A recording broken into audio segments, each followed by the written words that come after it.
Hello everyone, welcome back to my YouTube channel. I am Hani Nur Mustafia, familiarly known Hani. Oke teman-teman semua, di video kali ini kita akan menyelesaikan tugas UAS mata kuliah administrasi dan supervisi pendidikan dengan dosen pengampu Bapak Jawasi MPD.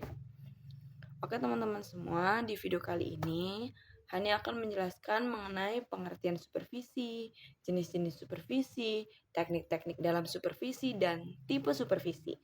Langsung kita ke pengertian supervisi. Nah, supervisi itu sendiri teman-teman berasal dari bahasa Inggris, yaitu supervision, yang terdiri dari dua kata, yaitu super dan vision, yang artinya melihat dengan sangat teliti secara keseluruhan. Nah, dengan pengertian supervisi itu tadi, supervisi diartikan sebagai kegiatan yang dilakukan oleh kepala sekolah sebagai pejabat yang berkedudukan di atas dan dia itu paling tinggi dari guru untuk melihat dengan teliti pekerjaan secara keseluruhan. Nah, orang yang melakukan supervisi tadi disebut supervisor. Nah, kita langsung masuk ke jenis-jenis. Jenis-jenis supervisi itu ada 3 teman-teman. Yang pertama, supervisi akademik.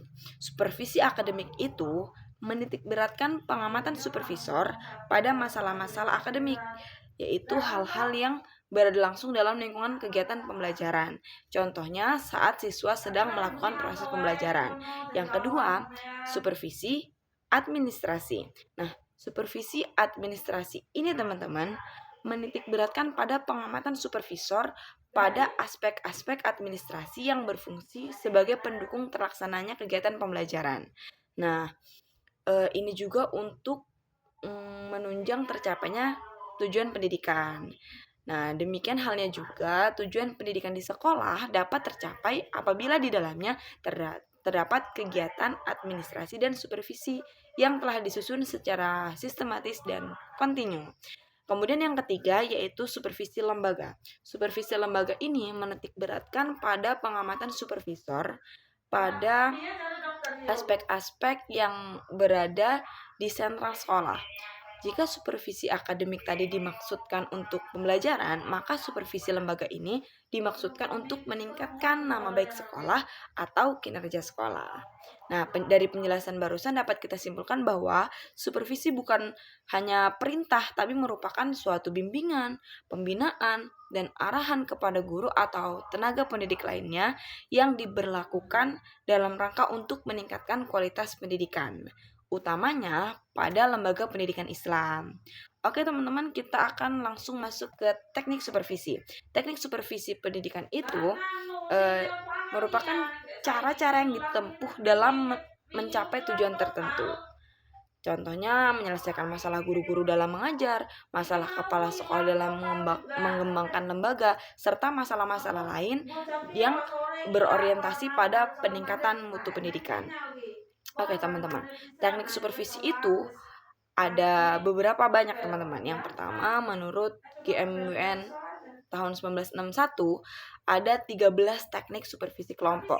Nah, yang salah satunya kepanitiaan, kerja kelompok, laboratorium kurikulum, kemudian membaca terpimpin, demonstrasi pembelajaran, dharma wisata, kuliah atau studi, diskusi panel, organisasi profesional, buletin supervisi, pertemuan dosen atau instruktur, lokakarya atau konferensi kelompok, kemudian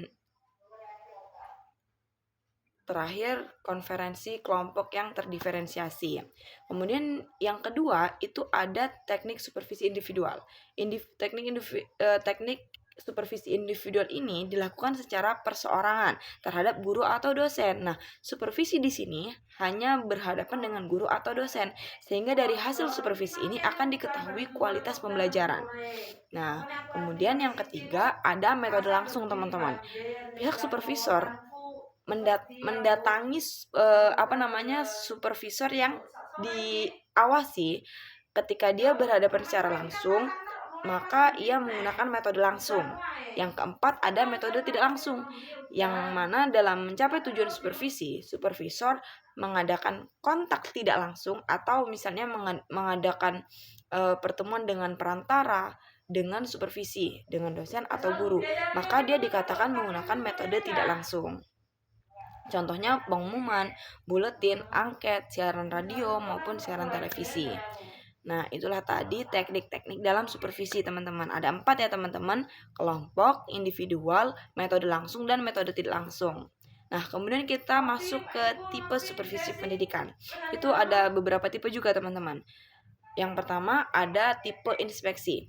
Nah, ketika supervisor menjalankan supervisi inspeksi ini, yang harus diperhatikan adalah supervisi tidak boleh dilakukan berdasarkan hubungan pribadi maupun keluarga. Yang kedua, supervisi hendaknya tidak dalam supervisi tersebut tidak memungkinkan adanya perkembangan dan hasrat untuk maju bagi bawahannya. Yang ketiga, supervisi tidak boleh memberikan sesuatu di luar batas kemampuan bawahannya. Yang keempat, supervisi harus terbuka terhadap kritik dan saran dari bawahannya. Nah, yang kedua ada tipe necesswire. Dalam tipe necesswire ini, supervisor tidak boleh memaksakan kemauannya atau bersifat otoriter terhadap orang-orang yang disupervisi. Nah, di sini juga supervisor harus mau memberikan argumentasi atau alasan yang rasional tentang alasan atau instruksi yang diberikan kepada bawahannya, dan dia tidak boleh menonjolkan kekuasaan dan jabatannya agar tidak menghambat kreativitas bawahannya. Yang keempat, tipe ursize. Yang tipe ursize ini bersifat memaksakan kehendak bagi bawahannya. Nah, ini dianggap sangat baik, teman-teman, padahal dia memaksakan kehendak, tapi walaupun dia tidak cocok terhadap situasi dan kondisi yang disupervisi, tapi tetap dipaksakan kehendaknya. Ini bersifat baik karena guru itu merasa tertekan, alhasil dia akan memberikan kinerja yang maksimal kepada sekolah tersebut. Nah, ini biasanya terjadi pada sekolah-sekolah yang baru berkembang. Yang kemudian ada tipe training.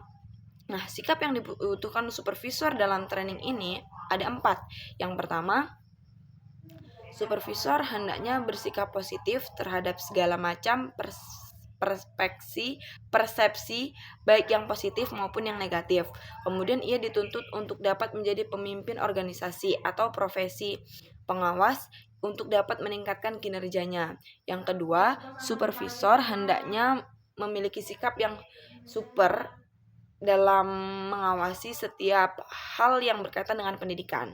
Yang ketiga, supervisor harus bersikap berani terhadap usaha intimidasi atau tekanan dari pihak lain dalam menjalankan tugas pengawasan dan pembinaan yang dilakukannya. Yang keempat, supervisor dituntut bertanggung jawab atas hasil supervisi terhadap satuan pendidikan yang dibinanya. Nah, kemudian yang selanjutnya ada tipe demokratis. Nah, partisipasi antara pengawasan dengan partisipasi pengawas itu sangat bergantung pada pengawasan yang sejenis.